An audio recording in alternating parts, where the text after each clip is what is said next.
The vests are big enough to go over your jacket.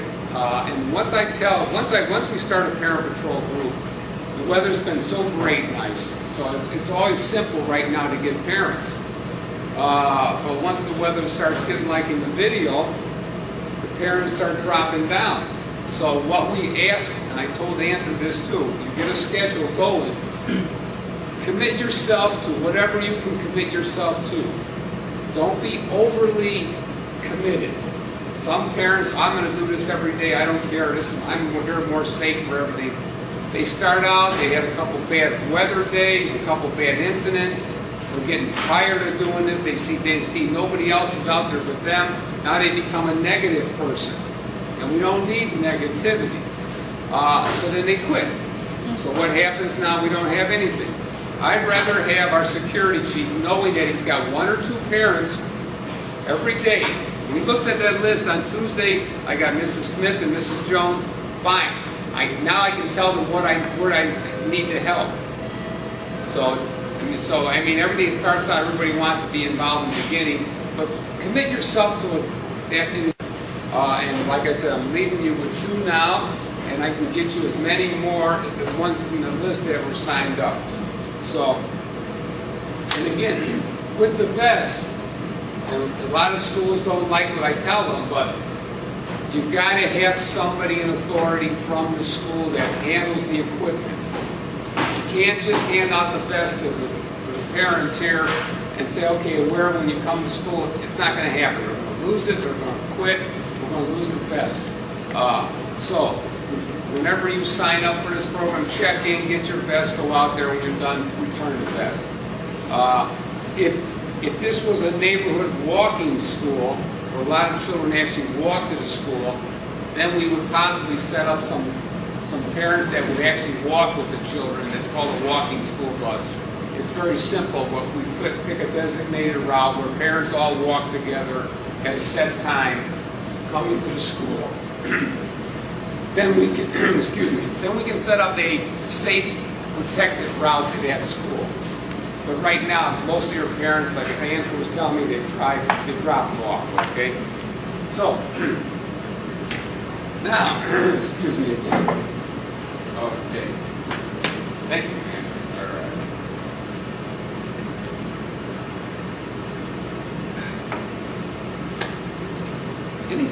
Anytime I talk, if there's anything that you want to bring up, let's stop. We'll talk about. Again, this is just a common sense pamphlet. It tells you about what you signed up for.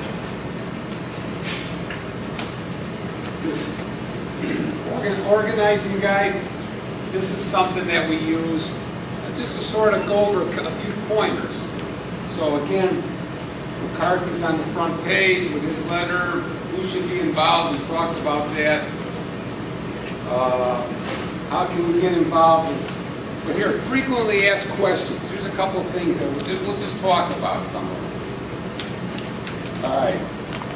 In many of my schools, I ask that the parents work in partners and pairs. The reason is several. If you're at the corner, 2 of you together, and a fight breaks out, children are fighting, you don't like what you see, one goes for help, the other one observes everything, or maybe gets the children out of there, whatever you can do. That's a positive to it. It also, it gives you a witness. If there was an altercation with a parent or with a student, you have a witness, your partner's there, so that we get the story straight. One thing that we recommend, highly recommend, and the security will tell you is, do not handle the children, okay? Do not grab them, you can do your own, handle your own child, but keep your hands off of the other ones. It becomes a bad situation if you do it. Even though you might have the right intentions, it can create a problem later down the road. So we're very emphatic about that. We talked about the second, what kind of identification do we have? Again, we talked about the vests. That's the positive thing about it. Now, one good thing about this program is that we did receive some extra funding citywide. So as your program progresses, I'll be able to come back out here. We've got some raincoats, which is amazing. The ones that, you ever see the crossing guards wear? Yeah. Well, they have to buy theirs, but we have some, we'll be able to give some to the schools too. Again, Parent Patrol is all kinds of weather. It's not just a nice day like today. If we need somebody out there to direct traffic or cross children, we need you out there in uniform, you know, doing that. So we'll be able to help you more with that. You start to develop good relationship with the students and the parents by doing a positive thing. And a lot of times children will come up to you and as they get to become familiar with you, and they might tell you something that they're not telling anybody else. We had an incident once where the child came up to the Parent Patrol and says, "Yeah, Mrs. Smith, there's going to be I heard there's going to be a fight in the park after school today." You got to remember this: the students know more than you realize. They know, you know, and they're not going to tell. They're afraid of, you know, snitching, things like that. So, but if you got this information, then you can relate it to security, and then they can be prepared for something like that. So that's, I mean, good relationships work out with the students. When would you recommend, if at all, the patrol boys and girls from the school itself help out with the crossing? Oh, the patrol boys, you do have them? No, not yet. We're only up to sixth grade. Coming to age. I mean, Okay, all right. If you have, that's a good point. Let me,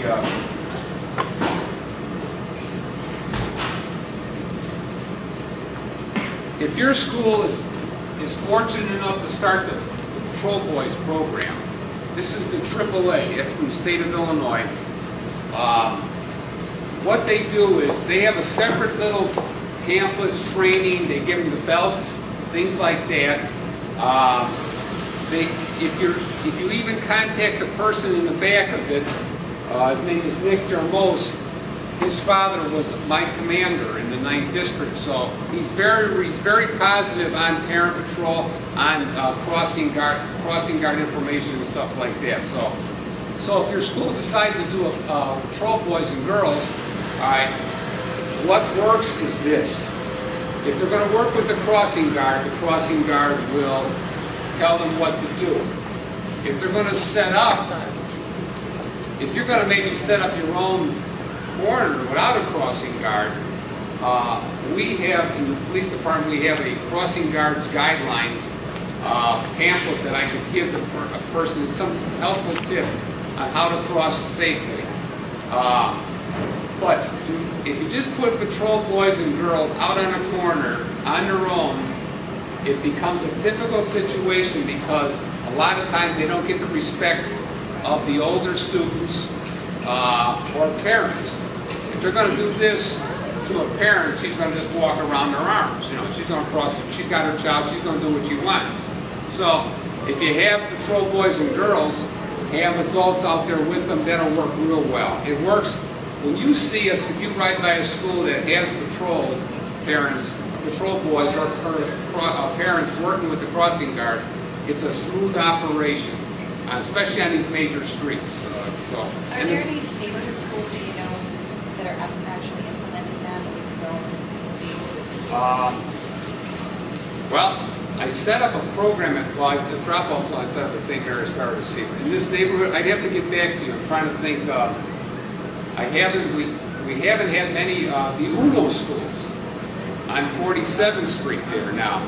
We worked with them a few years ago because they had some concerns. But They have actual security guards. yeah, they solve things real fast. They have money.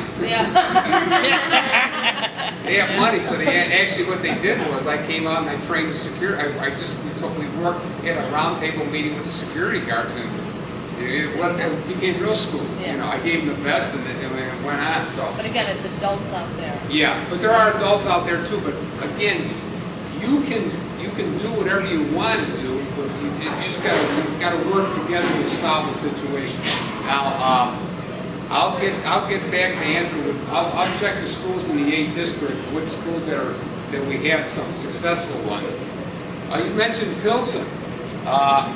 We set up a few right there along that Marshall Boulevard. We've got some very well-organized parent groups over there that we work with. They work. That's right by the courthouse, on 20 24th in California there. But that's a little far out of your district there, but that works well. They work well with the crossing guards. The police will tell you this about crossing guards. There's no money to hire any crossing guards. They're very emphatic about this. So whoever has a crossing guard has got one. But what they would do is, if an area develops that you need a crossing guard there, a lot of times schools, as they close or something like that, or they move a different crossing guard to help out. But the police will not just walk and give you a crossing guard. They have to do a traffic study. There's a whole process to this to get movement of crossing. So each district has a supervisor that's responsible for crossing guards, and also the police officer there will help you with some other smaller school safety issues. Because being an active policeman, she can, I didn't bring her name with me, but now she could alert other policemen, or she can maybe even do some adjustment with the crossing guard herself too. She can come out and absorb it and everything else too. So that's a positive. But again, everything that I tell you, it starts from the basis. You're organized, and now you're going to start reaching out for help. Okay, we're going pretty well here. The last thing I want to talk about is these helpful hints. Does everybody have one of these sheets here?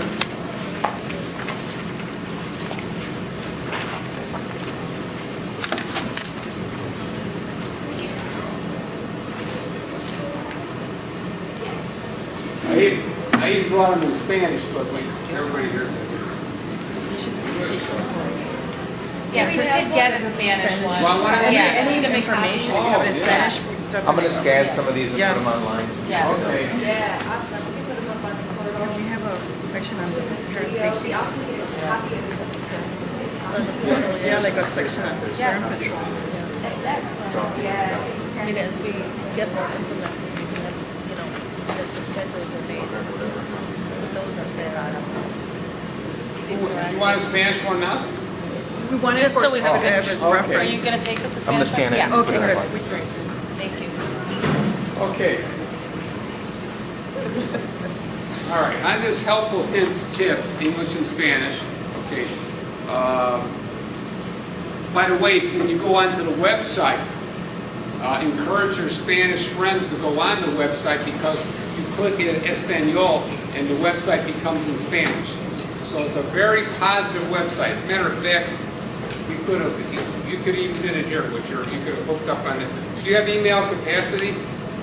Absolutely. I mean, you could throw that on the screen, Yeah. if you want to. I'm sorry, email capacity. If you go on ClearPath right now and put it in Spanish and show it on the screen. Oh, cool, yeah. Okay, all right. While she's doing that, we'll talk about this helpful hints. Okay, it's chicagopolice.org. Now, the do's and the don'ts. We've worked on this list. It's all common sense. There's nothing here that I'm saying is going to create a problem. We ask you to keep your talk about the safety of children. That's why you're out there. You're only out there for that. Friendly, we talked about that.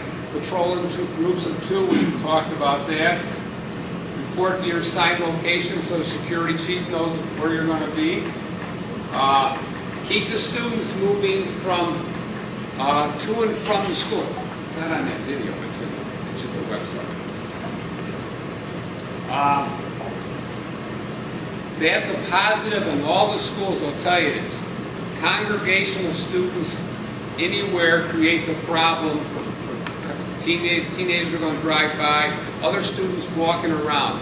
We want the students to quickly go home, or go to wherever they're going after school program. Same thing with arrivals. Don't let them congregate, get them into where they're supposed to be. Okay. ChicagoPolice.org. See if we can come up here. There we go. Now let's see if we can get on the clear man. Click that. I mean, revise this a little bit. Okay. All right, this is what you're going to see. Okay, get involved with CAPS and everything else. Okay, you can go now. You can just look up. Let's go to. Okay, go to the community. Okay, it tells you about the different community map, community crime alerts. Okay, click that. Not very much. Crime alerts. Click. Okay. All right. Then you just scroll down. You district 8. All right. All right. Now district 8 again. See if it comes up. These are just different alerts that from each district. They give these. Now, let's go back. If you go back to the website, can you scroll down the whole front page, make it bigger or something like that? I know I got it. Go back to the home page. Okay. Yeah. All right. Yeah. Scroll down. Let's see. Keep going. All right. All right. What I would, all right, if I might just, here, click there. All right, now we'll scroll down to 8 districts. I'm going to show this one thing. Okay, now click 8. Yep. All right, here's your commander. This is what I was talking about. Here's the email address. CAPS 8 district at chicagopolice.org. Here's the phone number. These are numbers that you can talk to the commander's office, or if you send that email, you got some concerns, you shoot that email to him. He has to, that email, first of all, that email goes down, it actually goes to the headquarters, and then they revert it back to the commander's office. And he has to respond to your email, okay? And that's a positive for some people that don't like it. They have information, but they don't want to go to a meeting and be exposed. They're afraid of calling the police to their house. So this is one way of doing it. Okay, let's go down to there's a you can play around with this. I don't want to take away your time, but it really gets involved in it. Let's go down to scroll down a little more. See if they got CAPS meetings. Events. Go back up to events. Click the events. Yeah, see what happens. All right, here we go. This is your CAPS meetings. Now, I don't know what beat you're in right now. Let's see, it says on the map. Veedham Park, What? the beat 814. 814. Okay, on the map it would also tell you what beat you're in. Okay, now you know where beat 814 would be. You find it on here, the 10th. Okay, and you would click, there was this details. There. Meetings at Veedham, it tells you the location, everything else. Okay, 7 o'clock. All CAPS meetings are 1 hour. Believe me, they don't. The policemen don't want to be any longer than they're an hour, and everybody is there. So unfortunately, sometimes meetings, some parents like to stick around, not parents, but adults like to stick around longer and bring out other situations. But they make the meetings 1 hour for that reason, so that people don't get frustrated.